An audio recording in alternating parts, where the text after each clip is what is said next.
Hello बच्चों, हमारा question है a uniform chain of length L and mass M is lying on a smooth table and 1/3 of its length is hanging vertically down over the edge of the table. If G is acceleration due to gravity, work required to pull the hanging part onto the table is. तो देखिए बच्चों, हमारे पास ये एक table है, ठीक। और इस टेबल के ऊपर चेन रखी हुई है। ये हमारी चेन रखी हुई है।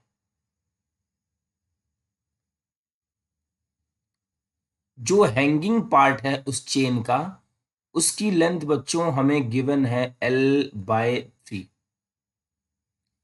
और अगर ये L/3 हमारा नीचे है तो ऊपर होगा 2L/3।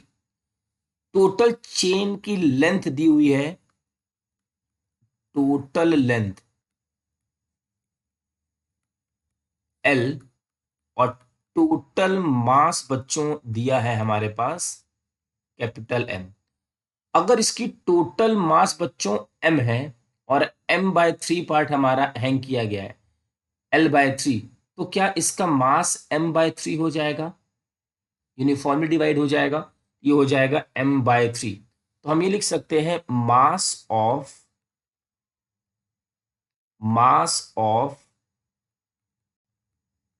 हैंगिंग पार्ट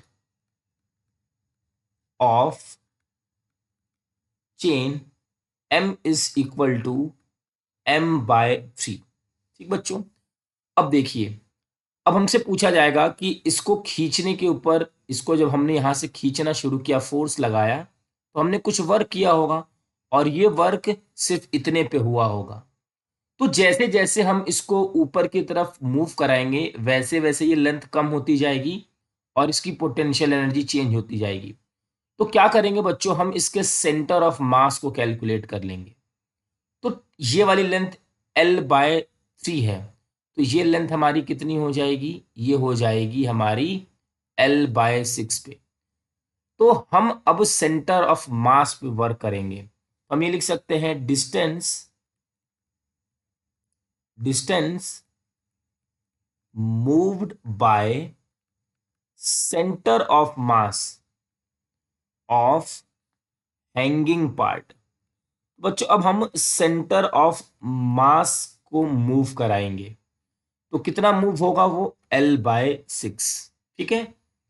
अब वर्क डन का फॉर्मूला होता है फोर्स इनटू डिस्प्लेसमेंट। फोर्स है बच्चों mg और डिस्प्लेसमेंट होता है h, मींस हाइट। मास की वैल्यू दी हुई है m/3, ये हो जाएगा g। और h बच्चों क्या है? ये वाली डिस्टेंस, कितना हमने इसको खींचा हुआ है, ये हो जाएगा L/6। तो इसका आंसर हो जाएगा mgL/18। mgL/18, fourth option is correct. I hope बच्चों कि आपको ये क्वेश्चन अच्छे से समझ में आ गया होगा। Thank you.